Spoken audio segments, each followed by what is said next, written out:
김학진 목사님하고 이제 1년 반 전부터 이제 집회 조율을 하면서 전화로 이제 몇 번 또 카톡으로 계속 주고받으면서, 그런데 이제 처음 김학진 목사님 딱 보는 순간 적어도 한 10년, 20년 함께 이렇게 서로 알았던 것과 같은 그런 친근감을 느꼈어요. 그래서 제가 역시 목회자는 저래야 된다 이 생각이 들었고요. 정말 따뜻하신 분이고 정말 대단하셔요. 그래서 너무 감사하고, 이 뉴욕에 어떻게 보면 상당히 대표적인 교회 중에 하나잖아요. 뉴욕 장로교회가. 여기 이제 귀한 목사님 4년 전에 오셔서 교회도 부흥하지만 이 지역의 여러 그 교회의 생태계를 아주 건강하게 만들어 가는데 또 한 몫을 감당하시게 되어서 너무 감사하고, 우리 또 목사님 사역을 위해서도 많이 기도해 주시기 바랍니다. 우리 한번 감사의 박수 한번 드리겠습니다. 감사합니다. 그 책은 너무 그 가격에 부담을 갖지 마시고요. 뭐 그냥 헌금하신다고 하고 헌금이 준비가 안 되셨으면 그냥 가져가셔도 돼요. 그런데 그냥 그런 저의 마음이고 또 뉴욕 장로교회의 마음입니다. 자, 그러면 그 제가 나눠드린 그 프린트물이 있고요. 그 다음에 또 제가 준비한 파워포인트가 이제 뒤에서 같이 나가게 되는데, 두 가지가 서로 다르다는 것을 미리 경고합니다. 그러면 내가 어디에 시선을 맞춰야 될 것인가, 그것을 이제 보시면서 하셔야 돼요. 그런데 시간을 좀 절약해서 말씀을 드리려고 합니다. 우선 이 프린트물에 보시면, 여기에는 나와 있지 않지만 이 에디 깁스라는 그 플러신학교의 교수죠. 그 노키아 교수이신 분이 참 좋은 책을 썼습니다. 철치 몰프라는 책에서 5가지 메가 트렌드를 쭉 설명을 하면서 바뀌어져 가는 목회 환경에 대해서 목회자가 어떻게 리스폰드를 해야 될 것인가에 대해서 썼습니다. 그 밑에 이제 3가지 메가 트렌드는 제가 추가한 겁니다. 왜냐하면 책이 2009년에 나왔고 그 사이에도 이 세상에 엄청난 변화가 있었지 않습니까? 특히 팬데믹을 통해서 이제 체험한 우리의 글로벌 관계성이 있습니다. 무슨 말씀이냐면, 줌으로 이제는 뭐 컨퍼런스를 세계적으로 아무나 부담 없이 할 수가 있게 되었습니다. 누구든지 커넥트해서 대화할 수 있는 그런 상황이 되었고요. 에디 깁스가 이 책을 쓸 때만 해도 이제 그 산업시대, 인더스트리얼 에이지에서 정보시대로 커뮤니케이션, 인포메이션 에이지로 간다고 했는데, 지금은 인포메이션 에이지에서 이제는 통전적 인공지능 시대, AI 시대로 가고 있습니다. 잘 보시면요, 지금 돈 버는 사람들이 항상 어떤 자기의 프로덕트를 내놓는 것이 아니라 다른 사람이 이미 가지고 있는 프로덕트를 머리를 써가지고 잘 인공지능을 사용해서 돈을 버는 세상이 되었습니다. 예를 들어 볼까요? 우버 이츠를 한번 보세요. 우버 이츠는 자기 자신이 개발하는 거 아무것도 없습니다. 다른 사람의 식당을 이용하고 다른 사람의 자동차를 이용해서 중간에서 그냥 연결만 시켜주는 거 아니겠습니까? 그렇죠? 또 하나 예를 들어볼까요? 에어비앤비를 보세요. 에어비앤비 회사가 가지고 있는 호텔 하나도 없습니다. 집 하나도 없어요. 그런데 다른 사람들 이미 가지고 있는 것을 어떻게든지 정보망만 연락을 해가지고 돈을 벌고 있는데, 엄청나게 돈을 벌고 있는 거예요. 그렇게 말하면 제일 돈을 잘 버는, 자기가 가지고 있는 건 아무것도 없으면서 제일 잘 버는 게 아마존입니다. 아마존도 보면은 다 다른 사람이 가지고 있는 것을 다 어떤 네트워크를 이용해서 돈을 벌고 있습니다. 지금 제일 부자들이 된 거죠, 어떻게 보면요. 자, 이런 시대입니다. 통전적 인공지능 시대에 있고요. 그 다음에 이제 또 한 가지 우리가 메가 트렌드를 추구한다고 하면, 위기에 빠진 환경 문제, 여기서 오는 여러 가지 자연재해라든지 이런 것들이 있는데, 여기에 이제 신에너지를 어떻게 개발할 것인가 하면서 자동차도 이제 다 뭐 하이브리드에서 그 다음에 플러그인으로 간다고 하고, 지금 우리가 이런 시대를 살고 있거든요. 정말 정신없이, 여기다가 또 최근에 러시아와 우크라이나의 전쟁으로 인한 여러 가지 또 변해가는 어떤 세계의 어떤 그 관계, 이런 가운데에서 목회를 어떻게 해야 되는가 참 골치 아픕니다. 골치 아프고, 목회자가 그렇다고 뭐 성경 읽기도 바쁜데 이거 언제 이런 걸 읽고 있습니까? 그렇죠? 네, 그런 상황인데, 그래도 우리 목회자들에게 있어서 제일 중요한 것은 교회입니다.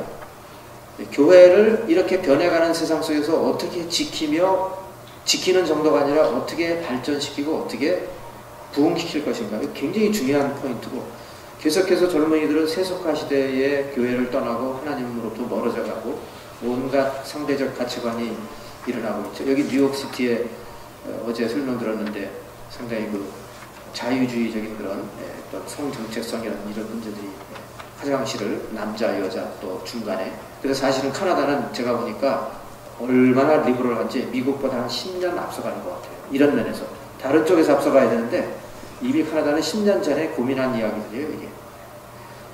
그래서 이런 상황 속에서 우리가 어떻게 교회를 지키고 어떻게 사역을 해야 될 것인가. 그런데 한번 이제 여기를 보시면요, 제가 뒤로 가야 됩니다. 제 파워포인트가 들어가 있죠. 네. 자, 선교적교 운동을 하기 전에, 말씀드리기 전에, 자, 우리의 현주소를 한번 살펴보겠습니다. 이민교회의 위험 요소가 뭐냐면요, 이 가족적인 기능을 넘어서지 못한다는 게 이 이민교회의 문제입니다. 그러니까 이민교회의 가족적인 기능 이상을 넘지 못하는 거죠. 무슨 말씀인지 이해를 하시겠죠. 왜냐하면 이민교회는 그냥 와서 마음을 주고 서로 의지하면서 경조사 때 서로 도와주고, 그렇죠? 이런 어떤 그 커다란 대가족과 같은 그런 느낌, 이 기능 이상을 넘어서기가 참 어려운 것 같아요. 저도 이 작은 교회도 섬겨보고 큰 교회도 섬겨보고 했는데 큰 교회라고 해서 다를 것도 없더라고요. 왜냐하면 큰 교회는 또 작게 조직을 나눠가지고 그 조직 안에서 어떻게 해서든지 또 가족적인 기능을 다시 살려보려고 한다, 이 말씀입니다. 또 이제 이민교회 위험 요소 중에 하나는 주류사회와의 갭이고 고립. 주류사회와의 갭과 고립. 참 이게 아이러니 중에서 아이러니인데, 이민교회에서 그 멀리 단기 선교를 보내요. 그 비싼 비행기표를 지불하고 멀리 보냅니다. 지구의 반대쪽까지 팀을 보내는데, 그 지구 반대쪽에서 그 먼 데서 온 사람들이 바로 우리 이웃에 살고 있는데 거기에 대해서 별로 관심이 없어요. 이거 좀 이상하지 않습니까? 왜 그러냐면 우리 안에서 어떤 그런 그 마인드를 그렇게 만들었습니다. 뉴욕에 살고 있지만, 미국에 살고 있지만, 그렇죠? 북미에 살고 있지만 우리의 현주소는 그냥 이민사회다. 그러니까 이민사회를 벗어난 다른 그 얼굴들은 그냥 필요에 의해서 같이 더불어 살고 있지만 이 사람들은 사실은 우리의 생활권이 아니다, 이런 생각을 하는 겁니다. 그래서 이민사회 안에서 어쨌든 다 모든 것을 다 해결하고, 심지어 우리의 종교적인 모든 니드까지 다 해결하고, 그 다음에 이제 조금 여유가 남아서 선교를 하고 단기 선교를 보낼 때는 비행기를 타고 10시간 멀리 가서 선교를 하고 돌아올 수는 있겠지만, 그 먼 데서 여기까지 와서 함께 이웃에서 살겠다고 하는 사람들에 대해서는 상대적으로 그렇게 관심이 있지 않아요. 한번 잘 생각해 보십시오.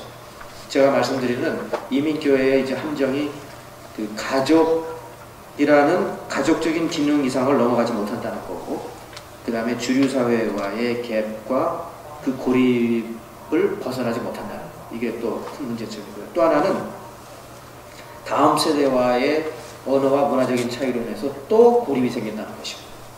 고립이에요. 그렇게 되면 이제 여기 계통화가 되고요. 이 안에서 그냥 다 되는 거고, 그 다음에 여기서 이제 오는 심각한 정체성의 위기가 있고, 그러다 보니까 교회 안에서 다른 아젠다가 자꾸 들어와요. 그래서 교회 보면 대체로 이제 누가 힘을 가지고 있는가, 여기에 최대 관건이 되는 거죠. 목회자가 너무 휘둘르면 그 다음에 또 다른 평신도 리더들이 여기에 대해서 또 상응하는 그런 어떤 반응을 보이고, 또 레이 리더면 레이 리더, 평신도 사이에서도 계속해서 이런 일들이 일어나고요. 장로 선거 한번 하고 나면 그 후유증이 이루만할 수가 없고, 제가 처음에 제가 교회 부임해서 정말 누가 그런 질문을 해요, 저한테. 목사님, 필리핀에 선교사로 있다가 이제 와서 이민 목회, 1세 목회를 하는데, 그 선교사일 때하고 목사일 때하고 목회자일 때하고 뭐가 다릅니까? 그래서 제가 가만히 생각해보니까, 예, 제가 선교사일 때는 제가 하고 싶은 일을 찾아 했습니다. 그런데 목회자가 되고 나니까 제가 하고 싶지 않은 일이 저를 따라옵니다. 무슨 말씀이에요? 그래서 그때 이제 제가 대표적인 예를 들면, 교회에서 장로 선거를 하고 난 다음에 떨어진 분들을 위로하러 다니는 게 참 힘들었습니다. 뭐라고 말씀을 드려야죠. 그렇다고 목회자가 실없는 소리 할 수 없고요. 아, 집사님 다음에는 될 거예요. 좀 더 기도해 보세요. 그 다음에 안 되면 또 어떻게 해요? 그죠? 그 책임은 누가 지라고요? 아, 집사님 하나님의 뜻이에요. 받아들이세요. 이런 말을 어떻게 해요? 전화를 안 드릴 수도 없고, 전화를 드려도 뭐라고 말을 드릴 말도 없고, 그러면서 이제 제가 상당히 회의적이 된 겁니다. 이 이민 목회를 왜 해야 되나? 그리고 냉철하게 말해서, 좀 미안한 얘기지만 냉철하게 말해서, 하나님 나라의 관점에서 볼 때에는 아무개 집사님이 장로가 되건 안 되건 별 중요한 게 아니에요. 중요하지 않아요. 맞습니까? 맞습니까? 중요하지 않아요. 근데 제가 이제 어떤 분이, 안수 집사님인데 저희 교회는 65세 은퇴를 하거든요. 그 규정이 뭐냐면, 장로로 임직이 되고 난 다음에 적어도 3년을 일할 수 있어야 된다, 이렇게 되어 있으니까 62세가 컷오프 라인 때문에 이분이 이제 61세, 62세쯤 됐을 때 장로로 공천이 안 됐어요. 그리고 당연히 비택이 안 됐어요. 저한테 와가지고 노발대발 화를 내면서, 목사님 지금 얼마나 심각한 일이 일어나는지 아세요? 이건 제 패러프레이징입니다. 뭔데요? 그랬더니, 제가 장로가 안 됨으로써 우리 집안에 어마어마한 수치가 일어났습니다. 그러시는 거예요. 나중에 그분의 어머니를 제가 이제 병원에서 임정예배 기도를 해드렸는데, 나중에 알고 보니까 이분이 평양 장대현 교회에 길선주 목사님으로부터 유아 세례를 받으셨거든요. 그리고 산지영인 교회 손영원 목사님 돌아가시기 전날 밤 그 교회에 모여가지고 찬양 기도를 해드린 분이었어요. 그러니까 그 아들이 안수 집사로 끝나는 게 얼마나 화가 났겠어요, 권사님이. 야, 이놈아, 넌 장로도 못 되냐? 이렇게 된 거겠죠. 그러니까 그분이, 목사님이 이상한 자꾸 바일로를 교회 안에 만들어가지고 65세, 그 다음에 또 3년을 또 내려가지고 62세에 피택에 대해, 그럼 나 언제 장로가 됩니까? 이렇게 된 거죠. 참, 그분 보고 죄송했어요. 지금은 이제 많이 또 수그러지셔가지고 저한테 잘 대해주시는데, 그래도 그때 그분의 그, 뭐라고 표현해야 되나요? 섭섭함을 넘어선 어떤 수치심 같은 거예요. 내가 어머니를 어떻게 보냐는 거죠. 그러나 냉철하게 말씀을 드리면, 하나님 나라의 관점에서 볼 때 아무개 집사님이 장로가 되든 안 되든 그거 그렇게 중요한 건 아니에요. 생명을 걸 만한 건 아니라는 말씀입니다. 그런데 이민교회에 어떤 분명한 목표가 없이 가면은요, 자꾸 이런 일들이 목회자의 발목을 잡습니다. 괜히 목회자는 목회하고 싶은데 엉뚱한 아젠다를 갖고 와서 목회자를 힘들게 만드는 것이, 아니 그렇게 돼 있어요. 그래서 저는 우리가 선교적 교회 하자는 것도요, 어떤 목회의 분명한 방향을 잡아야만 되는 거고, 내가 분명한 방향을 잡고 교인들에게 이렇게 가야 됩니다라고 말을 하면 교인들이 잠잠하게 따라오지, 목사님 비전이 뭐예요? 글쎄, 뭐 그냥 화목하게 잘 하는 거 아니겠습니까? 말씀 나누고, 그러면 이제 성도들이 자기들의 아젠다를 갖고 와요. 그리고 좀 성격이 강한 분들이 그걸 갖고 교회를 이끌고 나가는 거예요. 그러면 배가 산으로 가는 거죠. 그래서 이 성교적 교회로는 참 중요합니다. 목회자가 교회를 어떻게 생각하고 있고 어떤 방향으로 가야 할 것인가에 대한 분명한 의식을 갖고 목회를 하도록 만드는 것입니다. 또 하나만 더 보시면 한국교회를 보세요. 한국교회의 당면 과제입니다.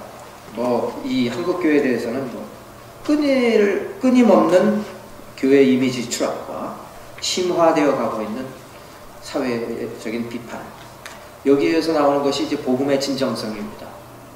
The authenticity of the gospel. 정말 가스펠이 authentic한 것이냐? 이런 질문하게 돼요. 물어보게 돼요. 그 다음에 초스피드로 지금 그 세속화 현상이 일어나고 있는 것이 대한민국 아니겠습니까? 젊은이들이 교회를 어마어마하게 이탈하고 있습니다. 20% 개신교 전체 인구의 20% 그러니까 20%니까 1000만 명입니다. 5천만 명 중에 1000만 명 중에서 200만 명이 교회를 나가지 않는 가난한 성도라고 합니다. 가난한 성도의 대부분이 젊은이들입니다. 심각한 문제죠. 하나님을 믿지만 교회에 대해서 신뢰가 됩니다. 그 다음에 이제 이 대한민국은 1인 가구 사회가 되어가고 있어요. 모조리티가 1인 가구가 되어가다 보니까 굉장히 고립적인 삶을 삽니다. 그래서 가교마의 연결이 절대적이다. 필요하다. 가정, 교회, 마을. 가교마가 연결되어야 된다. 이제 이런 표현들을 쓰고 있습니다. 그러니까 여러분, 그 이민교회에서도 뭔가 교회에 대한 정체성이 필요하고요. 한국교회도 당연히 필요합니다. 그런데 놀라운 사실은 우리가 지금 말하고 있는 이 선교적 교회 운동은 한국교회에서 나온 것도 아니고 이민교회에서 나온 것도 아니고요. 서구의 메인라인 디노미네이션에서 고민스럽게 나온 문제에 대한 해결책입니다. 다시 말씀드리면 미셔널 처치, 선교적 교회는 한국교회의 문제를 진단하고 해답을 준 것도 아니고 이민교회의 문제를 진단하고 해답을 준 것도 아니에요. 메인라인 처치, 여기로 말하면 미국으로 말하면 뭐 연합감리교단이라든지 또 PCUSA라든지 이런 메인라인 처치, 그리고 또 유럽의 많은 그 메인라인 교회들, 성공회라든지 이런 데를 보니까 교회가 하나씩 자꾸 문을 닫아가고 있고 너무 침체되어 있는 겁니다. 네, 그런 상황에서 이제 나온 무브먼트라고 보시면 되겠고요. 네, 그래서 제가 그 중요한 인물을 하나 소개하겠습니다. 레슬리 뉴비긴이라는 인물입니다. 레슬리 뉴비긴, 거기 프린트물에 보시면 제가 조금 그 선교적 교회 운동 배경을 조금 스킵하겠어요. 시간이 없어가지고 스킵하고요. 레슬리 뉴비긴이라는 그 선교사죠. 선교사이자 목사입니다. 그런데 이분이 이제 인도의 선교사로 35년 이상을 갔다가 돌아와서 인도 사람들에게 복음을 늘 전하는 사람이니까 영국의 버밍햄이 이제 고향인가 봐요. 버밍햄에 와서 살고 있었는데 은퇴를 하고 인도에서 온 사람들에게 전도를 하는데 하루 연락이 왔습니다. 누가 전화를 해가지고 그런 거 하지 말라는 거예요. 전도하지 마세요. 그런 사람들 억지로 개종시키려고 하지 마세요. 그래서 이분이 이제 생각한 것이 저 인도 사람들이 상당히 이런 데에 대해서 예민하구나 라고 생각을 했는데 알고 보니까 인도나 파키스탄에서 온 이민자가 전화를 건 것이 아니라 동료 영국의 목회자가 전화를 한 거예요. 그래서 레슬리 뉴비긴이 인도에 오랫동안 나가 있는 동안에 이 영국이 얼마나 다원주의 사회로 변한 것에 대한 감각이었다는 거죠. 그러니까 영국에서는 다 각자의 종교를 인정하니까 자꾸 누굴 개종하려고 하지 말고 같이 공존하는 방법을 배우십시오. 이런 내용의 전화였던 겁니다. 이분이 이 전화를 받고 너무 쇼크받았어요. 엄청 쇼크받았어요. 선교사로 나를 인도로 파송했던 나라가 돌아와 보니까 이제는 선교지가 되었던 겁니다. 그러면서 이제 그가 은퇴를 할 생각을 했다가 다시 이제 그 자리를 박차고 나와가지고 중요한 책들을 쓰기 시작을 해요. 그리고 그 책들이 사실은 이제 선교학에서 어마어마한 그런 자리매김을 하게 되는 책들이 나오게 되는데 그 중에 하나가 다원주의 사회에서의 복음이라는 책입니다. 다원주의 사회에서의 복음. 제가 혹시 여러분 그 기회가 되시면 이 책을 한번 읽어보십시오. 영어로는 The Gospel in a Pluralist Society라는 책이고요. 이 책을 씀으로써 사람들이 레슬리 뉴비긴에 대해서 아주 굉장히 깊은 생각을 하게 됩니다. 여러분 우리 목회자들이시고 다 신학을 하신 분들이니까 말씀을 드리는데 이 신학계에서는요 상당히 그 생각들이 나누어져 있지 않습니까? 합동과 통합이 나누어져 있고 또 WCC와 또 이쪽에 이제 그 복음주의 노선이 이렇게 나누어져 있듯이 상당히 나누어져 있어요. 그래서 레슬리 뉴비긴 그래서 이제 어떤 사람들의 그 책들은 안 읽어요. 저쪽에서 나온 책은 이쪽에서 안 읽고 이쪽에서 나온 책은 저쪽에서 안 읽고 그런데 참 레슬리 뉴비긴하고 데이빗 버시라는 그 선교학자의 책들은 양쪽에서 다 읽어요. 왜 그러냐면 안 읽으면 바보기 때문에 그렇습니다. 다 읽어요. 안 읽으면 대화가 안 되기 때문에 반드시 읽습니다. 우리가 헨리 나우엔의 책을 개신교에서 읽어요. 그런데 우리가 다 아는 것은 헨리 나우엔은 천주교 신부입니다. 천주교가 이단이고 어쩌고 뭐 이런 얘기를 하는 사람도 있지만 다 헨리 나우엔의 책을 읽어요. 안 읽으면 바보기 때문에 읽습니다. 마찬가지로 레슬리 뉴비긴도 에큐메니컬 진영에서 일을 한 분이지만 보수 진영에서 다 읽고 있어요. 왜냐하면 이분이 말하는 게 잘못된 게 하나도 없기 때문에 그렇습니다. 자, 여기서 이제 중요한 얘기들을 참 많이 해요.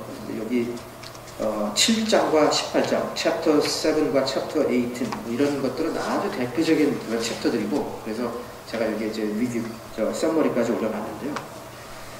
우리가 왜 선택을 받았습니까? The logic of election. 우리가 선택을 받은 것은 혜택을 누리기 위해서가 아닙니다. 선택을 받은 이유는 쓰임을 받기 위해서입니다. 바로 그런 내용을 쓰고 있습니다. 우리 그 교회의 성도들이 선택받은 것에 대한 그 이유와 목적을 깨닫지 못하면 우리는 항상 이제 갈 길이 없다는 거죠. 하나님께서 왜 우리를 택하십니까? 왜 우리를 선택하십니까? The logic of election. 이 챕터가 그겁니다. 그 다음에 이제 18장에서 복음의 유일한 해석자로서 회중이라는 그런 중요한 표현을 씁니다. The congregation as the only hermeneutic of the gospel 이라는 표현을 써요. 네, 그런 표현을 쓰면서 이런 다원주의 사회에서 복음을 올바로 해석하고 복음을 올바로 전할 수 있는 매개체는 역시 로컬 컨그리게이션밖에 없다는 겁니다. 그래서 로컬 컨그리게이션이 어떻게 보면 그 복음의 진정성을 회복해서 이것이 복음이다 라고 해서 여러 타종교와 어울려 살아가고 있는 사회에서 그 회중이 빛나야 된다는 거예요. 회중이 빛나게 진리를 보여주어야만 한다는 것입니다. 이런 내용들을 레슬리 뉴비긴이 썼는데, 다시 이 프린트물로 돌아가서요. 레슬리 뉴비긴이 이제 몇 가지 고민을 합니다. 한 번은 컨퍼런스에 참석을 했는데 인도네시아에서 온 크리스찬이에요. 장군입니다. 장군. 그 군에서 평생을 이제 있었던 분인데 이분이 이제 크리스찬 리더예요. 인도네시아에서. 근데 이분이 레슬리 뉴비긴하고 대화를 하다가 문득 던진 질문이 있습니다. Do you think that the West can be converted? 서구 사회가 복음화될 수 있다고 생각하십니까? converted라는 건 복음화보다는 좀 더 강한 표현이죠. 다시 회심할 수 있다라고 생각하니까 그때 레슬리 뉴비긴이 망치로 얻어맞는 충격을 느꼈다고 합니다. 지금까지는 항상 복음이 서구에서 비서구권으로 흘러갔는데 지금 비서구권의 지도자가 나에게 질문하기를 서구권이 회심하고 주교로 돌아올 수 있다고 믿느냐는 거예요. 그러면서 그가 생각한 것이 그렇다면 이제는 복음이 역수출돼야 된다. 비서구권에서 서구권으로 복음이 돌아와야 되는데 우리가 알고 있는 것은 항상 복음이 서구 사회에 있던 그 복음이 이제 비서구 사회의 옷을 입고 비서구 사회로 들어가는 것에 대해서는 매우 익숙한데 이해하셨죠? 무슨 말씀인지. 그런데 이제 비서구권에서 가지고 있는 그들이 이해한 그 복음을 서구 사회로 재수출하면서 어떤 옷을 입고 서구 사회로 들어가야만 서구 사회에 있는 다원주의 사회에 있는 사람들이 그 복음을 제대로 알아듣고 회심할 수 있겠느냐라는 아주 질문을 하기 시작합니다. 충격이죠, 충격 한마디로. 그러니까 더 이상 서구 사회는 선교사만 파송하는 선교 사회가 아니라 이제는 선교사를 받아들여야 하는 선교지가 되었다라는 그런 매우 겸손한 고백이기도 했습니다. 그러면서 시작된 것이 이제 선교학의 또 하나의 필드가 시작했는데 소위 말하는 도메스틱 미시올로지라는 겁니다. 도메스틱 미시올로지라는 그런 학문이 생겼어요. 레슬리 뉴비긴 때문에 이제는 어떻게 하면 북미를 복음화시킬 것인가에 대한 특별한 이제 어떤 방법론을 찾기 시작한 거고 서구를 복음화시킬 것인가에 대한 방법론을 찾기 시작한 것입니다. 그러면서 이 책과 그 외에 여러 가지 책들을 놓고 연구하고요. 특히 북미에서 신학자, 도메스틱 미시올로지의 6명의 신학자들이 모여서 책을 쓴 것이 이제 그 청교적 교회라는 그 제3으로 보내심을 받은 교회라는 부제를 단 미셔널 처치라는 책이 있습니다.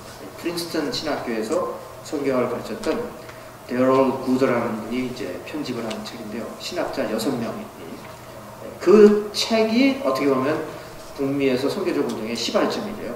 약 한 30년 전에 쓰여진, 25년 전에 쓰여진 책인데, 그리고 그 책이 나오고 난 다음부터 시작된 운동이 The Gospel and Our Culture Network라고 해가지고 선교적 교회 운동입니다. 그런데 제가 보니까 안타깝게도 이 운동이 에큐메니컬 진영에서 시작이 됐고, 그리고 좀 도움이 되긴 됐는데 이걸 가지고 끝까지 달려간 주자들이 별로 없는 것 같아요.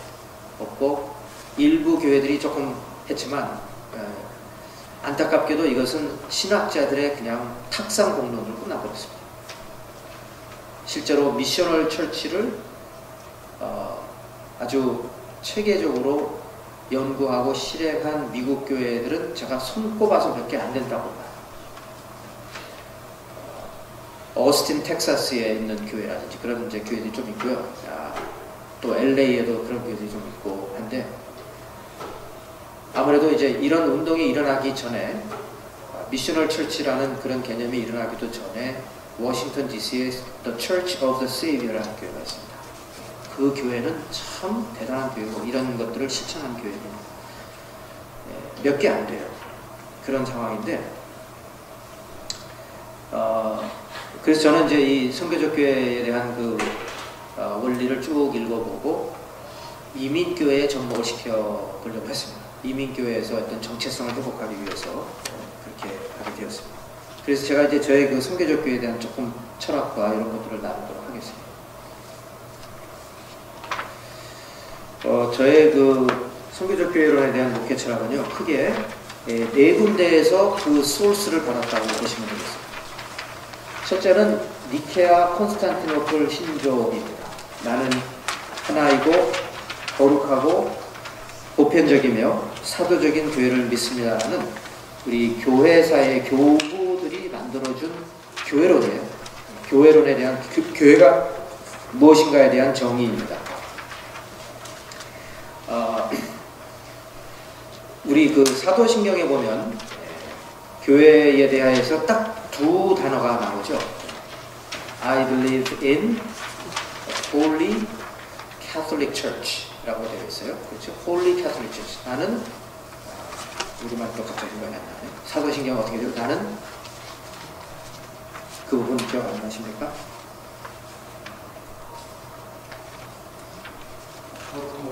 거룩하고 나는 거룩한 공예를 믿사오며 거룩한 공예를 믿사오며 이제 그 혹은 공교회. 그런데요, 그 내용이 거룩하고 나는 거룩하고 보편적이라는 단어와 같은 말이에요. 그래서 사도신경에서는 거룩하고 보편적이라고 두 단어를 붙잡고 있었다고 하면은 니케아 공예와 콘스탄티노플 공예에 가서는 이제 네 단어로 이제 늘어나게 됩니다. 나는 하나이고 거룩하고 보편적이며 사도적인 교회를 믿습니다. 저는 이제 이 부분을 보면서 그 플러신학교의 성경학교에서였던 찰스 밴 앵견이 여기에 대해서 아주 좋은 글을 썼어요. 그러면서 특히 마지막 사도적인이라는 단어가 너무나 카톨릭 교회에 의해서 잘못 이해됐고 잘못 가르쳐 왔다는 겁니다. 심지어 그래서 니케아 콘스탄티노플 신조를 카톨릭 교회나 성공회나 그리스도 정교회에서는 어떻게 번역을 했냐면요, 이렇게 했어요. 나는 하나이고 거룩하고 보편적이며 사도로부터 이어지는 교회를 믿습니다. 이렇게 되어 있어요. 사도로부터 이어진다는 어포스톨릭이라는 그 헬라어 그 단어 하나를 사도로부터 이어지는이라고 아주 그냥 굉장히 길게 설명을 해가지고 붙여놨습니다. 그건 무슨 말이냐면 정통성을 말하는 거거든요. 베드로의 정통성이 그 다음 교황으로 내려왔듯이 로만 카톨릭 교회야말로 정통성 있는 교회라는 그것을 주장하기 위해서 여기 사도적인 말을 그렇게 이제 표현한 겁니다. 그렇게 해석을 한 겁니다. 그런데 찰스 베랭겐 교수가 말하는 것이 뭐냐면 그 잘못 해석했다는 겁니다. 여기서 말하는 그 사도적이라는 말은 예수님께서 12제자를 세우시고 사도라고 부르셨다고 했어요.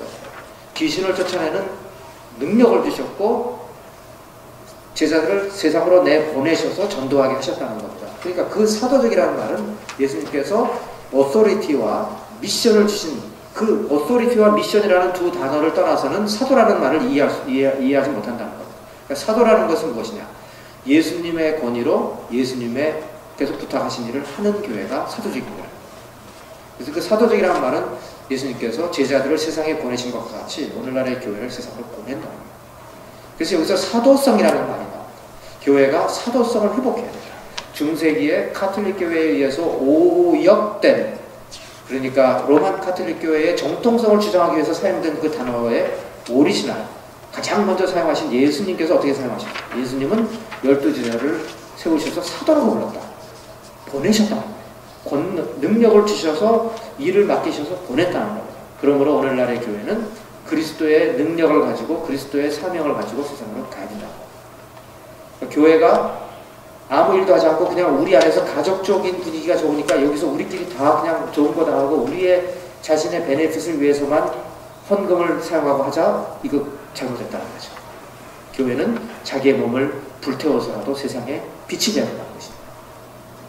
그런 면에서 이제 저는 그래서 첫 번째 니케아 콘스탄티노플 신조에서 사도성에서 강한 영향을 받았습니다. 계속 여기에 대해서 묵상하라고 하니까 요한복음 20장 21절 아버지께서 나를 세상에 보내신 것과 같이 나도 너희를 세상으로 보낸다는 그 말씀이 이거예요. 사도성이에요. 사도성.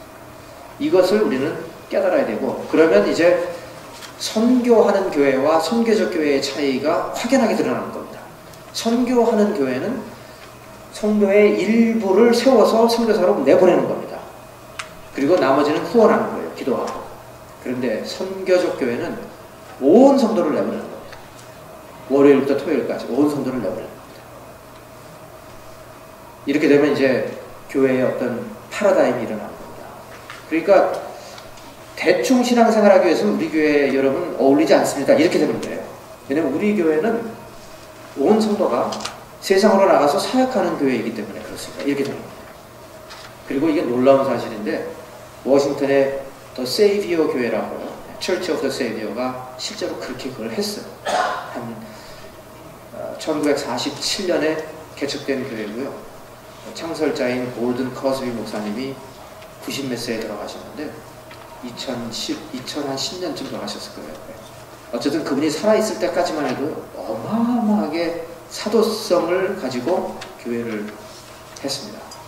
그 세이비어 교회 이야기라는 책이 나와 있는데 그것도 한번 보시면 제가 아마 뒤에 참고 문헌 중에 하나가 있을 겁니다. 유성준 세이비어 교회 2005년 이거 한번 읽어보시면 정말 도움이 됩니다. 이게 이런 교회가 선교적 교회구나. 그런데 문제도 많아요. 이 교회. 왜냐하면 그냥 여기는 너무 그 일하는 데 강조를 하다 보니까 교회 건물도 없고, 사실 골든 커스비 목사님이 교인들에게 마지막으로 주고 간 선물이 교회를 판 거였어요. 건물을 팔았어요. 교회 건물이 없어요. 그리고 이 교회는 차세대에 대해서 너무 신경을 쓰지 않았어요. 그러니까 그냥 1세대에서 사회 같은 것으로 이제는 거의 마감이 되는 것 같아요. 이것도 안타까운 것입니다. 균형이 필요하죠. 자, 그래서 첫 번째가, 두 번째는요, 로산 언약입니다. 저는 로산 언약에서 어마어마한 영향을 받았습니다. 임팩트를 받았습니다. 혹시 여러분 로산 언약에 대해서 아십니까? 읽어보셨습니까? 저는 알고 읽는 정도가 아니라 라인 바이 라인으로 모든 목회자가 공부해야 된다고 생각합니다. 지금 저는 영어권의 성도들하고 지금 로산 언약을 2달에 걸쳐서 지금 매주 목요일마다 공부하고 있어요. 라인 바이 라인으로 쭉 설명을 해주고 있어요. 왜냐하면 특히 로산 언약이 15개의 패러그래프로 되어 있는데 그 중에서 제 6항이야말로 선교적 교회예요. 한번 보실까요?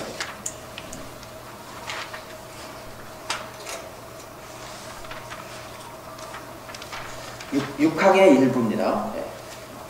근데 로산 언약이 뭔지를 알아야죠. 혹시 모르시는 분들을 위해서. 로산 언약은 1974년에 빌리 그레엄 목사님의 요청에 의해서 존 스타트 목사님이 드래프트를 먼저 했어요. 퍼스트 드래프트를 했습니다. 그리고 스위스의 로산이라는 도시에서 전 세계의 2,700명의 복음주의 지도자들이 모여서 2주일 동안 회의를 한 결과물입니다. 로산 언약이라고 해가지고 세계 복음화를 위해서 우리가 어떻게 재정비해서 나갈 것인가.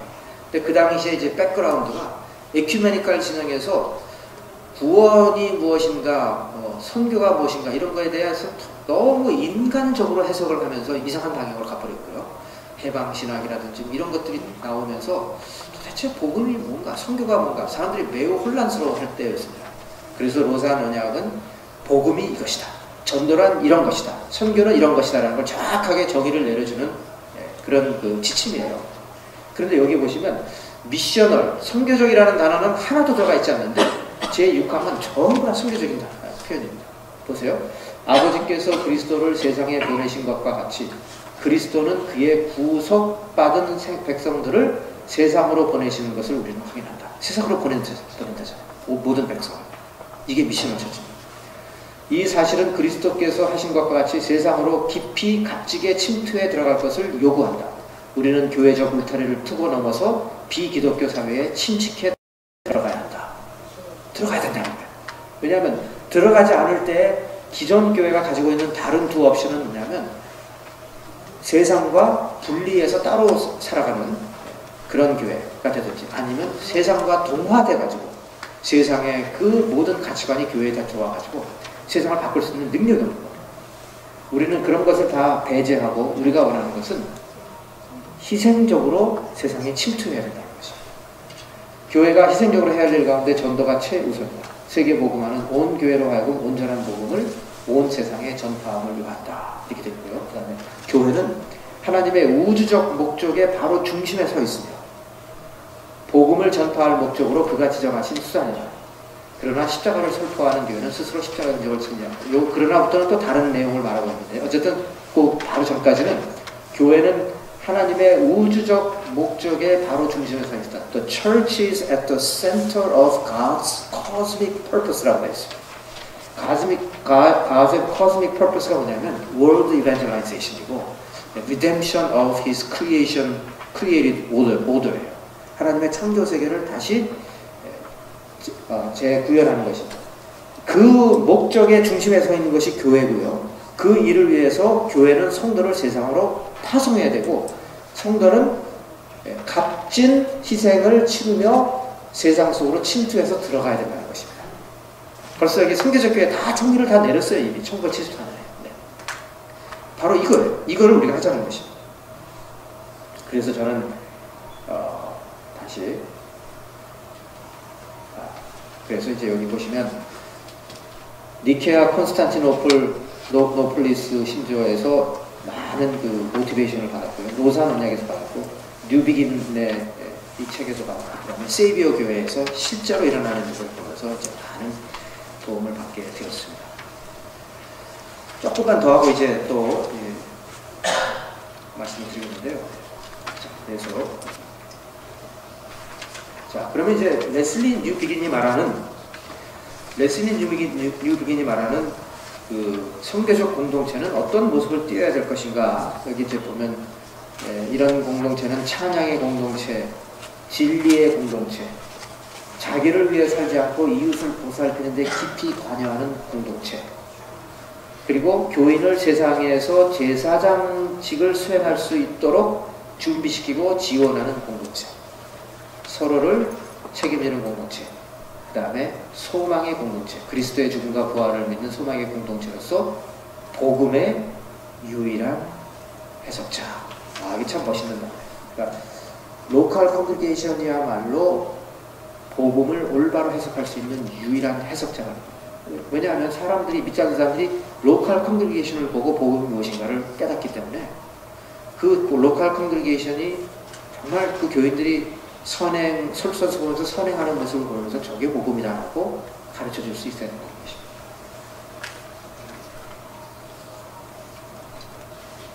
그리고 이제 아까 그 세이비어 교회에서 제가 많은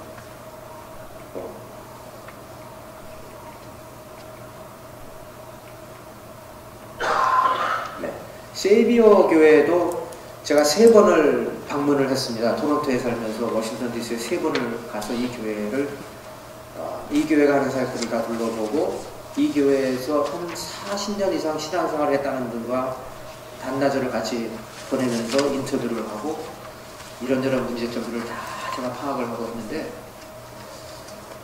목회자의 분명한 교회로 이게 중요하더라고요. 여러분 그래서 저는 신학생들에게도 그래요. 분명한 교회론이 세워져 있지 않으면 함부로 목회하지 말아요. 그 릭 워런 목사님 아시죠? 새들백 교회 릭 워런 목사님이 1995년인가 6년에 The Purpose Driven Church라는 책을 썼어요. 제가 그때 이제 신학교에서 공부하고 있을 때였어요. PhD 하고 있을 때였는데 책방에 이제 좀 심심해가지고 좀 쉬운 책 없나 하고 이제 들어가서 보니까 릭 워런 목사님이 쓴 책이 있더라고요. 그걸 이제 이렇게 읽어보는데 막 쑥 빠졌어요. 빠져가지고 그 책을 단숨에 읽고 또 읽고 그랬습니다. 저에게 제일 충격이었던 것이 그 맨 앞부분이었는데 릭 워런이 그래요. 내 나이가 지금 40살이라는 거죠. 나는 25살에 사우스 웨스턴에서 MDB를 했고 그때 올바인 캘리포니아에 내가 교회를 어떻게 개척할지에 대해서 블루프린트를 만들었다는 거예요. 그래서 가상인물이 샘이에요. 올바인 캘리포니아에 살고 있는 가상인물 샘을 내가 어떻게 전도할 것인가에 대한 모든 방법론을 동원해가지고 그런 식으로 해서 새들백 교회를 이루었고 내가 생각했던 그런 모든 그 교회에 대한 그 블루프린트대로 다 끝냈다는 거예요. 그러면서 나이가 이제 40밖에 안 되는데 그런데 더 이상 할 일이 없다는 겁니다. 이런 식으로 썼어요. 그 책 앞에 노린말에 다시 한번 읽어보십시오. 적어도 저는 그렇게 해석을 했어요. 저보다 나이가 5살 위더라고요. 제가 그때 35살이었는데 아니 이 양반은 5살 위인데 벌써 교회 개척해서 다 끝났다고 지금 그러고 있는데 나는 지금 교회가 뭔지도 잘 모르겠고 야 이거 정말 너무 차이가 난다 이런 생각이 들었습니다. 그랬는데 교회론이 분명해요. 골든 커스비 목사님, 빌 코스비하고는 전혀 관계가 없는 사람입니다. 네. 골든 커스비 목사님이 이제 노르만디 상륙 작전이었잖아. 그때 그 옆에 그 어린 병사들이 그렇게 죽어가는데 죽어가면서 그렇게 벌벌벌 떨면서 죽음에 대한 공포를 갖고 죽더라고요. 그가 소원 기도를 하면서 하나님 살려서 나를 다시 미국에 돌아오게 하신다면은 내가 교회를 이제 시작을 하는데 이 성도들은 분명한 목적의식과 책임의식과 소명의식을 가진 성도로 내가 철저하게 훈련을 시키겠습니다 하고 소원 기도를 하고 와서 시작한 교회예요. 그리고 우리 교회는 150명이 넘어갈 수 없다라고 딱 선을 그었어요. 왜냐하면 내가 관리할 수 있는 사람이 150명이라고 하죠. 그리고 그 150명을 달달달달 볶아요. 정말 그렇게 볶는 교회는 처음 봤습니다. 그래서 어제도 말씀을 드렸지만 그 책 읽어보시면 다 나오는 얘기예요. 그 교회의 멤버가 되는 것은 목사 안수받는 것보다 더 힘든 것 같아요. 그 정도는. 근데 일단 그 교회 멤버가 돼서 나오면 아주 분명한 크리스찬들이 나오고 그래서 세상에 나가서 그 선교적 삶을 사는데 워싱턴 DC에 그 노숙자들이 그렇게 많고 총기 사고가 그렇게 잦은 아담스 몰겐이라는 한 지역을 완전히 그 교회가 바꿔놨어요. 완전히 바꿔놨어요. 150명이. 이제 교회가 막 150명 이상이 되니까 그 다음에 한 1000명까지 가는데 그때는 어떻게 했냐면 교회를 막 나눠요. 그래서 다 따로따로 관리하게 해야죠. 그렇게 갔습니다.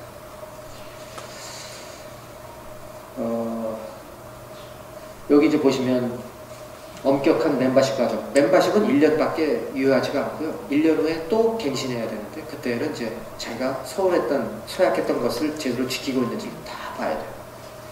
철저한 신앙훈련, 내적 여행과 외적 여행의 균형을 갖고 공동체 신앙생활, 가난하고 소외된 자들에 대한 집중, 창의적 사역을 보자.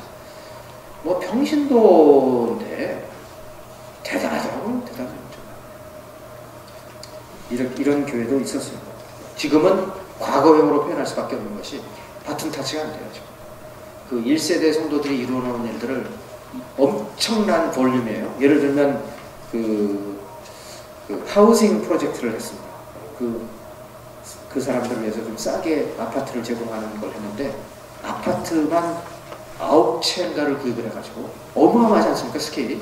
거기서 일하는 직원만 20-30명이 있는 거예요. 이런 거를 더 이상 이제 교회 멤버가 관리를 할 수 없으니까 결국은 믿는지 믿지 않는지 어떤 다른 회사로 넘어가게 되고 그러더라고요. 관리 회사. 네, 그래서 이 차세대에 대해서 관심을 갖지 않으면 그냥 꽃이 활짝 폈다가 그냥 지고 그걸로 끝나는구나. 이런 생각도 하게 됐습니다. 근데 이제 골든 커즈비 목사님이 교인들에게 엄청난 헌신을 강조했는데요.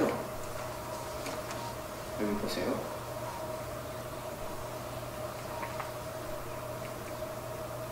현대 교회와 현대 성도는 세상의 문화를 개혁하기보다 오히려 그 문화에 중독되어 있다.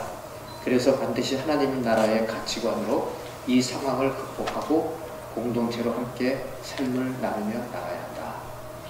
라고 말을 했습니다. 그러니까 이제 어떤 부분에서 중독되어 있는가? 뭐 경제적으로 부유하게 사는 것이 마치 우리 인생의 목표인 것과 같이 그런 것에 교인들이 다 중독되어 있다는 겁니다. 이것을 어떻게 하나님 나라의 가치관으로 이것을 바꿔줄 수 있느냐가 목회자의 관건이에요.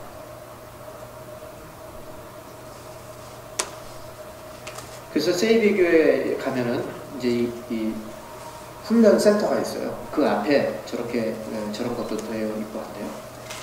그 성도들에게 핵심 가치를 분명히 가르쳐주고, 그 다음에 아까 말씀드린 그 주빌리 주택사역이라는 게 그런 겁니다. 이렇게 이런 건물을 아웃도어인가를 한 평신도가 그런 사역들을 펼쳤던 거예요. 이런 식으로 세이비어 교회가 전성기 때에는 한 70가지 이상의 아주 대규모의 사역들을 감당해 왔어요. 그리스도의 집은 24시간 무료 의료 진찰 센터입니다. 노숙자들, 이런 사람들을 위해서. 또 사마리타니스라는 사역은 놀랍죠. 그 노숙자들을 보니까 다 이 사람들이 마약 중독자들이 대부분이었다는 거예요. 그래서 노숙자를 정말 살리려면 마약 중독을 끊어야 되고 다시 사회로 돌아갈 수 있도록 그런 총체적인 어떤 사역을 해야 된다 해가지고 시작한 것이 사마리타인입니다. 한번 이제 마약 중독자가 들어오면 거의 1년 정도의 어떤 그 리해빌리테이션을 통해서 돌아가게 하는 그런 사역이죠. 그래서 이제 지금부터는 이제 제가 그 토론토 영락교회에서 했던 일들을 좀 빨리 설명을 해드릴게요. 성교적 교회로 전환을 하기 위해서는 적어도 이 3가지 요소가 필요하다는 것을 제가 느꼈습니다. 하나는 철저하게 성도들을 교육시켜야 된다는 것. 이거는 한두 번 이렇게 책 읽고 뭐 세미나 해서 되는 게 아니에요. 왜냐하면 그동안 뭐 50년, 60년, 70년 신앙생활한 배경이 있고 우리가 배운 교회론이 있거든요. 근데 그 교회론이 항상 디폴트로 작용을 하고 있습니다. 조금 정신을 안 차리면 항상 글로 돌아가게 돼 있어요. 그래서 이 성교적 교회라는 것은 이타적인, 혹시 그 어젯밤에 제가 아주 쉽게 우리 평신도들에게 이제 설명한 건데요. 우리 뉴욕 장로교회 홈페이지에 들어오셔가지고 어제 제가 1시간 정도 어젯밤에 한 번 꼭 들어보세요. 그러면 성교적 교회가 무엇이라는 것을 제가 가장 쉬운 말로 설명을 해드렸습니다. 그걸 이제 한번 보시면은 이런 표현이구나. 이걸 이제 교육을 시켜야 되는 거죠. 그래서 제가 토론토 영락교회에서 한 첫 10년 교육을 시키는 데 아주 완전히 그냥 혼신을 쏟아부었습니다. 성교적 교회가 무엇인가, 그분들의 교회에 대한 생각을 바꾸는데 10년을 걸렸어요. 그런데 제일 안 바뀌는 분들이 누구겠습니까? 장로님들이 제일 안 바뀌죠. 저의 전임자와 사역을 하셨던 분들은 절대로 안 바뀝니다. 왜냐하면 바꾸는 것은 이제 그 전임자에게 뭔가 잘못하고 있다고 생각을 하시는 것 같아요. 근데 이제 저는 전형적으로 이제 저의 전임자가 정말 생명을 걸고 교회를 부흥시킨 그런 목사님도 찾아보기가 어려울 겁니다. 그런데 이제 그분은 좋은 교회를 하나님께 만들어서 하나님께 바치려고 노력했던 분이에요. 좋은 교회를. 근데 그 좋은 교회가 뭐냐면 그 교회를 다니는 사람들의 관점에서 볼 때 좋은 교회. 그러니까 예배가 참 좋고 말씀이 좋고 주일학교가 잘 되어 있고 성도들이 친교를 참 잘해요. 그러니까 그 교회는 제가 부임했던 토론토 영락교회는 참 좋은 교회입니다. 그런데 저는 이런 질문을 했어요.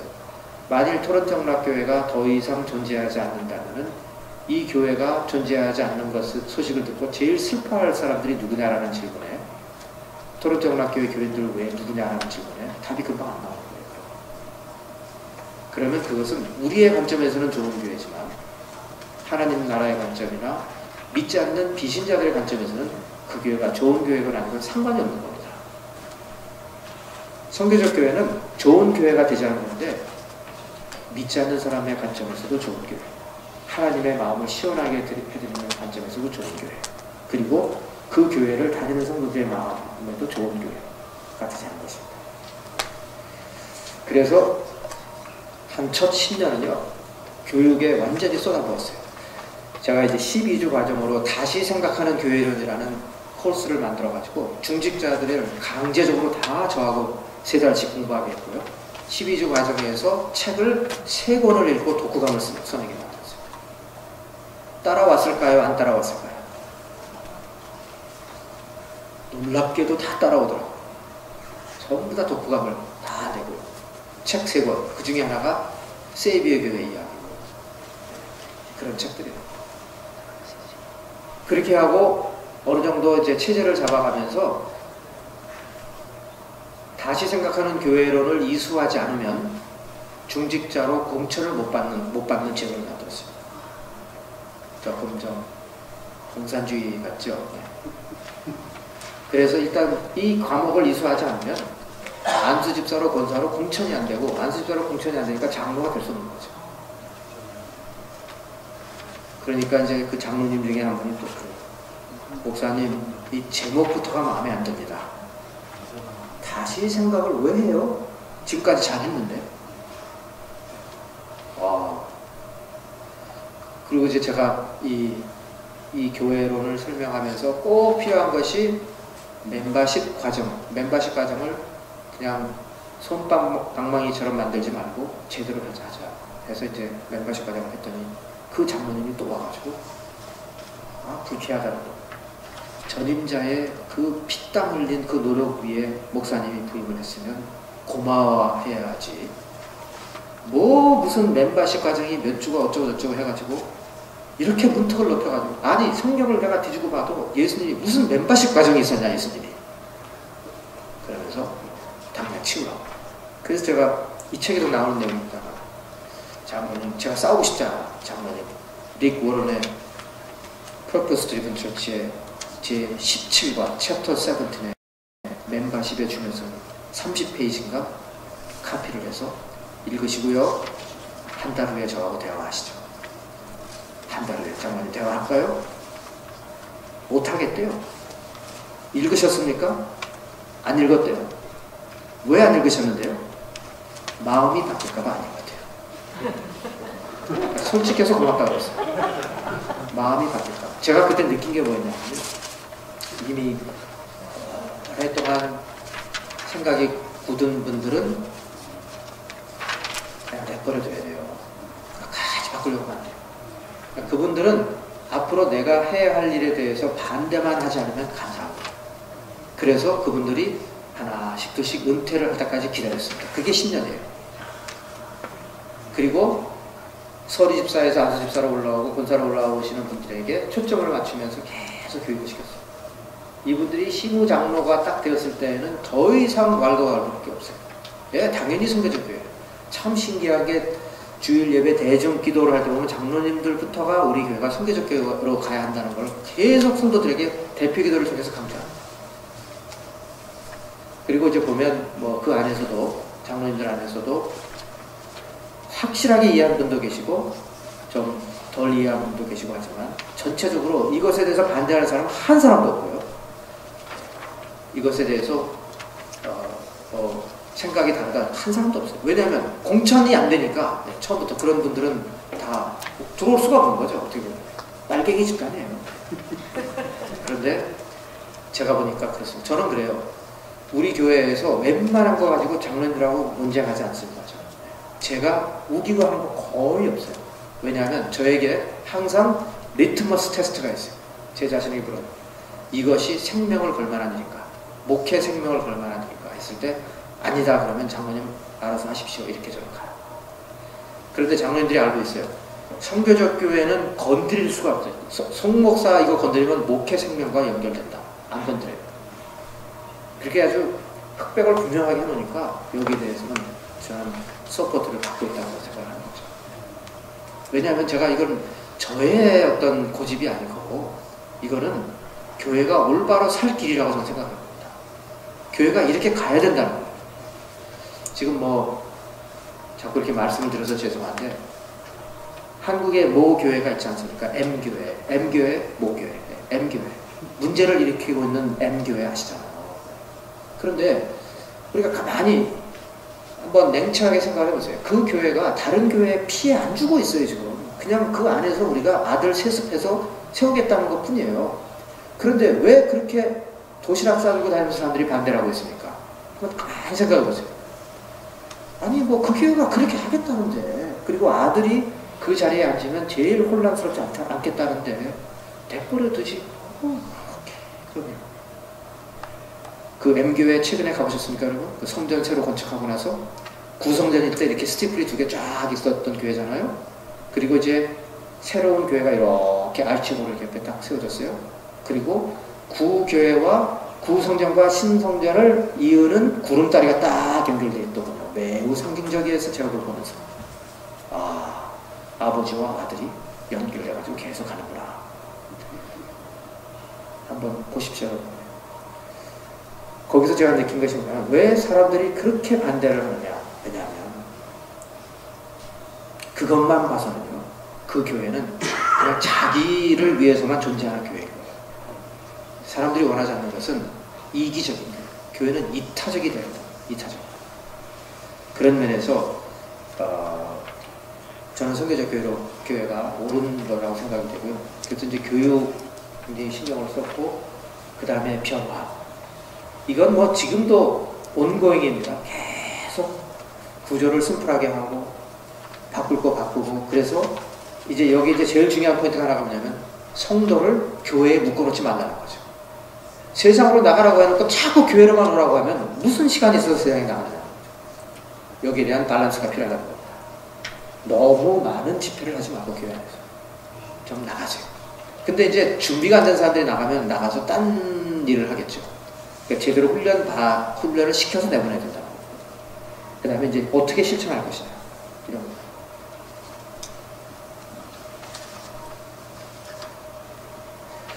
성교적 교회로 전환하는데 장애 요소가 뭐냐면 이 미셔널 철치라는 단어의 생소함.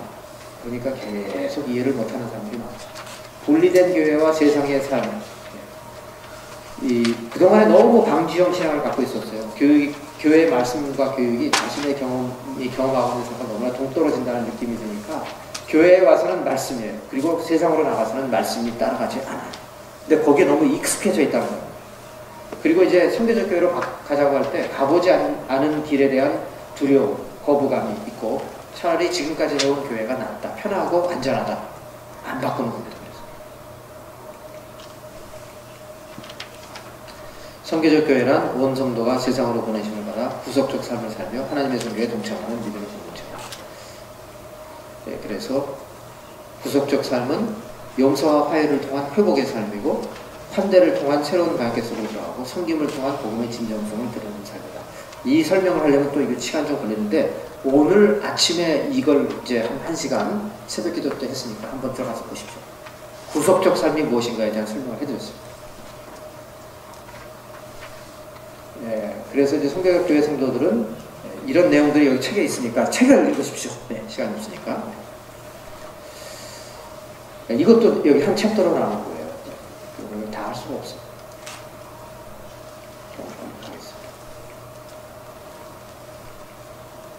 그래서 이제 여기 보시면 여기 지금 제가 이렇게 손 이렇게 하고 있잖아요. 이게 장로님들하고 필드 출입한 거예요. 토론토 다운타운에 가면 150년 된 교회들이에요. 이 150년 된 교회들을 다 들어가서 연구를 하면서 왜 교회가 지금은 박물관이 되었는가를 설명하고 있는 과정이에요. 그래서 이제 그 다민족 사역을 이제 우리 교회가 시작을 해서 토론토 안에 여러 민족 교회들이 세워지도록 한 그런 내용인데 오늘 저녁에 좀 상세하게 설명할 겁니다. 그리고 이게 이제 이란 슈퍼마켓을 제가 자주 드나들면서 이란 문화를 제가 접촉하고요. 네. 이게 지금 이란 사람들이 먹는 빵이에요.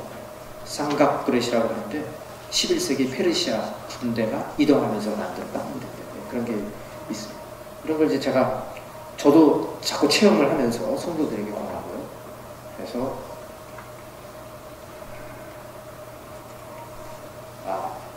그래서 이제 제3의 공간을 교회가 렌트를 해서 그 사람들이 있는 곳으로 교회가 가서 사람들을 교회로 오라고 하는 그런 데서 파라다임의 전환이에요. 교회가 사람들이 있는 곳으로 가서 거기에 이제 이런 센터를 임대를 하면서 여기서 이제 각종 프로그램들을 하고요. 하면서 복음을 전하기도 하고 여러 가지 서비스를 하는데 한인들이 밀집되어 있고 또 이란 사람들이 옆에 있어요. 그래서 이란 사람들을 위해서도 하고요.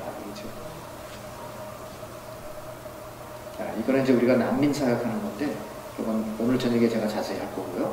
또 내적 여행을 돕는 수양관 우리 이제 목사님 한번 모시면 제가 잘 모시겠습니다. 수양관에 멋있죠? 아주 조용하고 좋아요. 너무 두서없이 말씀을 드렸는데 제가 볼 땐 요거까지만 하고 제가 끝내겠습니다. 그러면 지금 토론토 영락교회가 어디쯤 와 있습니까? 라는 질문이에요. 목회자로서 저는 이런 질문을 합니다. 각자의 자리에서 우리 성도가 얼마나 선교적 삶을 이해하고 실천하고 있는가? 각 센터가 얼마나 선교적 마인드를 가지고 모여서 활동하고 있는가? 교회적으로 진행되는 선교 프로젝트에 얼마나 많은 성도가 참여하고 있는가? 이런 질문들을 하면서 이밸류에이션을 하는데 팬데믹이 일어나기 전만 해도 참 잘 진행되고 있다고 생각이 되었습니다. 근데 이렇게 쾅 하면서 지금 많이 동력이 떨어졌어요. 그래서 저는 앞으로 제가 이제 한 2년 반, 3년 정도에 보면 은퇴를 하는데요. 은퇴하기 전까지 이 동력을 다시 살리는 게 지금 저의 큰 숙제입니다. 제가 말씀드렸잖아요. 너무 그동안에 가지고 있는 교회론이 너무나 강하기 때문에 디폴트예요. 항상 돌아가요. 정신 안 차리게. 지금 많은 분들이 돌아갔습니다. 자, 여기까지 하고요. 이제는 Q&A로 진행을 하도록 하겠습니다. 긴 시간 들어주셔서 감사합니다. 이 책을 꼭 좀 오늘 돈을 안 갖고 오셨으면 그냥 가져가셔도 돼요. 꼭 한번 읽어주시면 저에게 큰 영광이 되겠고 또 도움이 되실 거라는 좀 여러분들의 생각입니다. 제 생각엔 그렇습니다. 좀 우리 목사님들께서 이제 우선 이걸 뭐 다 설명하기에 너무 시간이 걸리고 또 그러니까 일단 성도들과 함께 교회 단장을 넘는 거를 좀 몇 번을 하셨으면 좋겠다는 생각이 듭니다. 그러니까 예를 들면 성도들과 함께 교회 근처를 같이 걷는 거죠. 1시간이고 교회 근처를 쭉 걷다 보면은 그전에는 자동차를 타고 교회를 갔다고 하면요. 이제는 걷는 거예요. 쭉 걸어보면서 뭔가 눈에 들어오는 것들이 있어요. 그래서 그런 것부터 이제 시작할 수가 있고요. 그러면서 성도들에게 기도하면서 우리 하나님께 한번 여쭤봅시다. 우리 교회가 지역사회를 위해서 뭐를 할 수 있을까요? 라는 제목으로 한번 기도를 해보는 거죠. 그러면서 너무 커다란 뭐를 생각하지 말고 작은 일이라도 하나를 맡겨주시는 게 뭐가 있을까요? 그래서 우선 그런 걸 한번 해보는 거예요. 해보면서 서서히 성도들에게 우리의 사역은 교회 안에서만이 아니라 교회 바깥도 포함됩니다. 서서히 이제 나가면서 이런 것을 가르쳐 주시면 좋겠다 싶어요. 그렇게 한번 해보시기를 저는 권장합니다. 처음부터 선교적 교회 그러면 너무 거창하잖아요. 그런 것보다는 우리가 성도님들이 교회에 와서 예를 들면 성도들을 위해서 간식을 만들고 식사를 준비하고 이런 것도 그냥 봉사를 많이 하는 거예요 지금. 근데 결국은 다 보면 그냥 우리 먹기 위해서 봉사하는 거거든요. 그렇게 하지 말고 한 번쯤은 외부에 있는 몇 가정을 우리 교회에 초대해서 한국 음식을 한번 맛보게 하는 그런 걸 한번 해보자는 거죠. 간단하지만 특히 교회 바로 옆에 사는 그런 집들을 한번 초청해서 코리안 푸드 한번 먹어볼 생각 없냐고. 그래서 아까 말씀드린 가교마입니다. 가정교회 마을을 연결시키자는 거죠. 그런 작은 일부터 하시는 것을 저는 권장합니다. 그리고 이제 목사님들께서 이런 것도 한번 저는 권장하고 싶어요. 뉴욕에도 그런 데가 분명히 있을 겁니다. 뭐 숲 키친 같은 것도 있을 거고요. 어떤 봉사하는 데가 있잖아요. 목사님이 먼저 한번 하시라는 거예요. 뭐 목요일 저녁에 뭐 2시간, 3시간을 매주 한 몇 달을 해보시는 거예요. 그러면 아이디어가 생겨요. 그래서 교인들을 동원해서 같이 갈 수도 있고요. 일단 내가 먼저 해보지 않으면 뭐든지 생소할 수밖에 없고 부자연스럽죠. 뭘 하라고 할 때. 그러니까 그렇게 한번 해보시면서. 그리고 이제 또 한 가지, 만약에 우리 청년들이 또 성인팀이 단기 선교를 다녀왔다. 예를 들어서 북아프리카에 소말리아 사람, 거기는 단기 선교가 갈 이유도 없죠. 위험한 지역이니까. 예를 들어서 이집트에 단기 선교를 갔다 왔다 그러면요. 그 다음에 꼭 우리가 이제 청년들에게 부탁해야 될 것은 이 뉴욕에 살고 있는 이집트 사람들을 찾아라. 그래서 여기와 또 이집트와를 연결시켜 주는 겁니다. 아무것도 아닌 것 같은데 거기에는 상당히 중요한 포인트가 있습니다. 우리가 말하는 선교는 1년에 2주를 하는 것이 아니라 1년 내내 하는 게 되는 거죠. 네, 존 스타트 목사님이 에큐메니컬 진영에서 복음, 전도, 선교라는 이런 단어들에 대해서 자꾸 우리와 거리가 자꾸 있으니까, 그리고 또 뿐만 아니라 너무 교회들이 세계 복음화에 대해서 신경을 덜 쓰는 것 같다 해가지고 이제 존 스타트 목사님과 이제 여러 지도자들에게 아무래도 이제 회의를 좀 해야 되겠습니다. 그래서 로산 대회를 준비하기 시작을 했고요. 로산 대회에서 모여가지고 그냥 회의만 하고 끝날 것이 아니라 어떤 성명문을 채택해야 되겠다 해서 존 스타트 목사님에게 먼저 준비해 오십시오 해서 이제 준비해 온 것이 로산 언약인데, 그때 2,700명이 왔습니다. 한 150개국의 복음주의 지도자들이 중국과 소련을 제외한 모든 대부분 나라에서 왔는데, 그 존 스타트 목사님의 초안을 First Draft를 그 2,700명이 계속 보고 연구하고 그리고 이제 바꿔달라 해가지고, 그래서 이제 만들어낸 것이 로산 언약입니다. 그 로산 언약에 대한 커멘터리가 있어요. 한국의 신학자도 커멘터리를 썼고요. 그 다음에 혹시 영어가 편하시면은 lausanne.org에 들어가시면 거기에 이제 여러 가지 로산 무브먼트가 주는 리소스가 있습니다. 그 중에 하나가 뭐냐면 로산 오케이셔널 페이퍼라는 게 있습니다. 그건 뭐냐면 여러 가지 주제들에 대해서 학자들이 모여가지고 발표한 거예요. 예를 들면 이슬람에 대해서 어떻게 접근할 것인가 그런 것들인데, 로산 오케이셔널 페이퍼 넘버 3 그거 다 다운로드 하실 수 있어요. 영어로 된 건데요. 아주 훌륭한 커멘터리입니다. Commentary on the Lausanne Covenant. 그거를 다운해서 한번 읽어보시고 성도님들과 함께 공부하시면 너무나 좋을 것 같습니다. 특히 paragraph number 6 선교적 교류입니다. 우리의 이제 궁극적인 목표는 복음을 제시하는 거죠. 그래서 예를 들면 이제 오늘 저녁에 제가 조금 상세하게 설명하겠는데요. 난민 사역이 있어요. 난민 사역이 있는데 그것에 우리의 최종적인 목표는 복음을 전하는 것입니다. 그런데 저희가 이제 사역하고 있는 난민이 야지디족이라는 난민입니다. 야지디라고 혹시 들어보셨는지 모르겠어요. 아이시스라고 들어보셨나요? 아이시스, ISIS, 아이시스. 2014년에 아이시스가 등장해가지고 시커먼 거에 이렇게 옷 입고 막 깃발하고 아주 처참하게 사람들을 죽였지 않습니까? 그때에 대거 희생된 사람들이 야지디 쪽이에요. 북시리아와 북이라크에 사는 사람들인데, 그런데 그 사람들이 막 남자들이 얼마나 죽어나가는지 모르고 여자들은 강간당하고 성노예로 팔리고 그랬거든요. 그 사람들이 막 이렇게 흩어졌는데 토론토에도 한 50가정 정도가 왔어요. 그 소식을 듣고 우리 교회가 이분들을 어떻게 도울 것인가를 생각하면서 이제 야지디 난민 사역을 한 지가 벌써 한 3년 됐는데, 한 4년 됐네요. 4년 됐는데, 우리의 궁극적인 목표는 그분들에게 복음을 전하는 겁니다. 복음을 전하는데 어마어마하게 힘들어요. 왜냐면 이분들이 ICC에 의해서 그렇게 죽어간 이유가 이슬람으로 개종하기를 거부한 사람들이기 때문에, 순교자들이 다. 그들이 믿는 야지디즘이라는 민속 종교가 있습니다.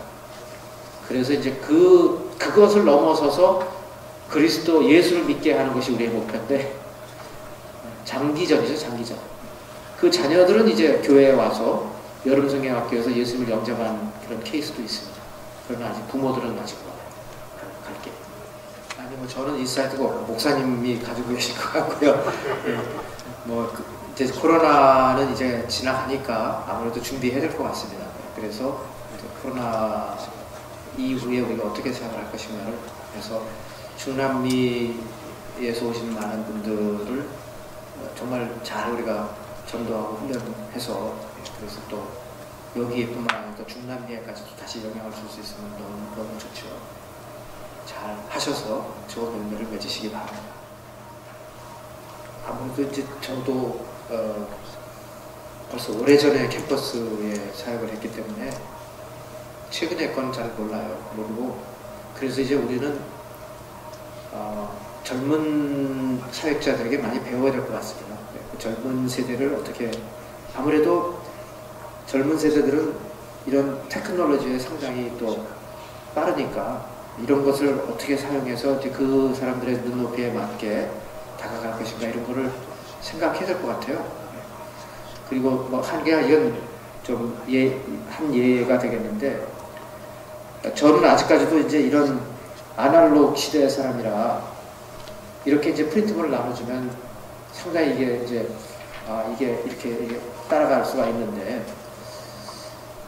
요즘 우리 영어권의 성도들은요 주보를 프린트하지 않은 지가 지금 벌써 몇 년이 됐어요. 그리고 제가 최근에 이제 주보 다시 만들어라 그랬는데, 하게 돼서 주보를 왜 굳이 해야 되느냐. 왜냐하면 다 이거 그냥 파일로 돌리면 되는 건데, 근데 그 세대에는 너무나 맞는 얘기예요, 이게.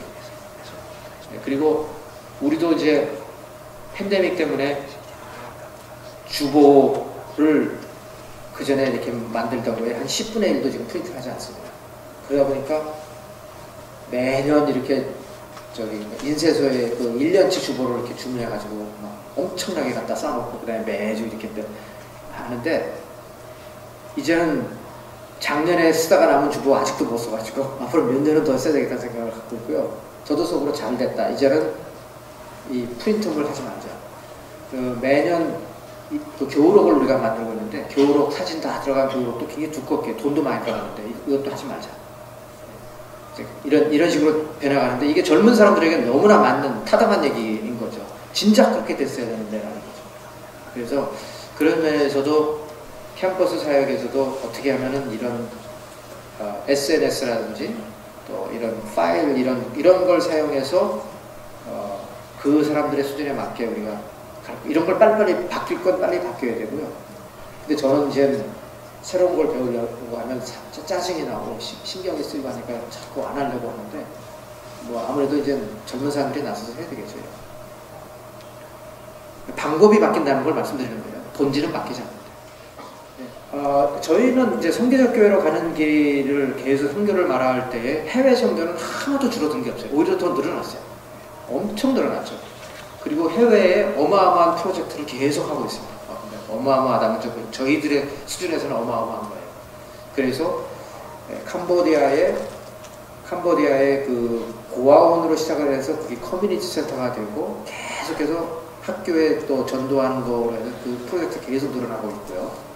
또 도미니카 공화국에도 그 슬럼 지역에 들어가서 공터를 이제 확보해가지고 거기 유치원을 짓고 마을 사람들에서 커뮤니티 센터를 만들어서 그런 일을 하고 있고요. 또 이제 니카라구아에 또 학교를 지어가지고 그런 일을 하고 있는데 이거 다 선교적교회 얘기하면서 해외 선교 계속 뻗어나간 겁니다. 절대로 줄이지 않았어요. 저는 많은 분들이 오해를 해요. 선교적교회 운동은 해외 선교 줄이고 국내 선교하자는 게 아닙니까 하는데 천만의 말씀이에요. 그렇지 않습니다. 저는 국내 선교나 해외 선교나 어떤 그런 이렇게 나누는 것이 매우 부자연스럽다는 생각을 갖습니다. 그러면서 선교적 교회로 많이 생각을 하는 분들이 이제는 좀 가시라는 거예요. 니카라구아에도 자꾸 가고 도미니카 공화국에 자꾸 가서 특히 이제 65세가 넘어 은퇴하시는 분들 손주들 그 베이비시팅만 하지 말고 좀 가서 못 다리고 있으면서 영어도 좀 가르치고 하라고 이제 그렇게 계속 하죠. 그래서 그분들이 실제로 그 삶을 살아낼 수 있도록 하는 어떤 장을 만들어주는 게 필요하다는 생각이 들고 그런 면에서 해외 선교가 거기에 있는 현지인들의 전도도 필요하지만 우리 성도들을 훈련시키는 장이 될 수도 있다. 이렇게 접근을 하고 있습니다. 11주, 그러니까 여기 있는 모든 그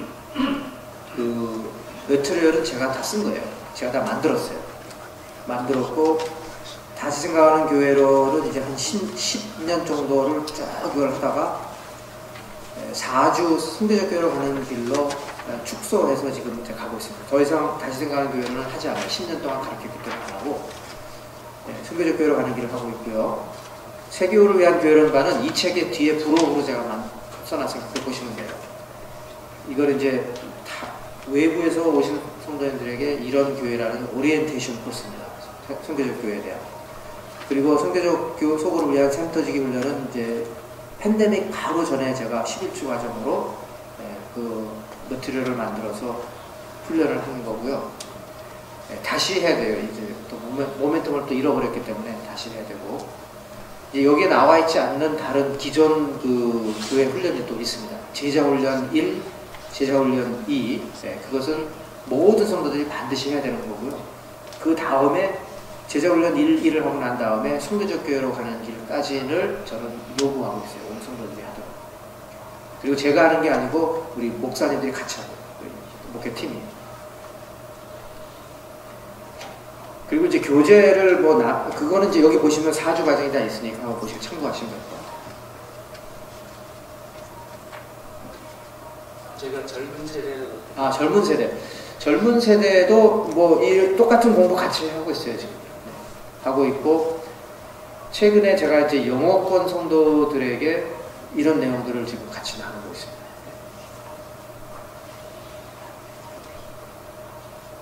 그리고 이제 우리 목회자들에게는 정기적으로 선교적 교회에 대한 책을 읽고 계속 의논을 하고요. 특히 교육 파트에 있는 목회자들에게 이런 내용들을 같이 나누어서 그분들이 또 청소년이나 어린이들에게 설교를 할 때에도 이런 내용들이 녹아지도록 그렇게 하고 있죠. 근데 뭐 말은 이렇게 멋있게 하는 것처럼 들릴지 모르겠는데 사실은 굉장히 부실합니다. 아직도 갈 길이 엄청 멀고요. 저는 이제 많이 힘이 들고 많이 힘이 빠졌어요. 팬데믹 2년 하고 나니까 힘이 너무 빠지고 그냥 빨리 은퇴하고 싶다 이런 생각이 들 때도 있어요. 근데 지금 은퇴를 하면 지금까지 하는 일이 다 흐지부지 되잖아요. 그래서 한 2, 3년 더 빡세게 다시 동력을 회복하고 그 다음에는 후임자가 와서 그 다음에는 넥스트 레벨로 좀 후임자가 좀 이 공동체를 끌고 갔으면 좋겠다는 그런 간절한 기도. 여기까지 할게요.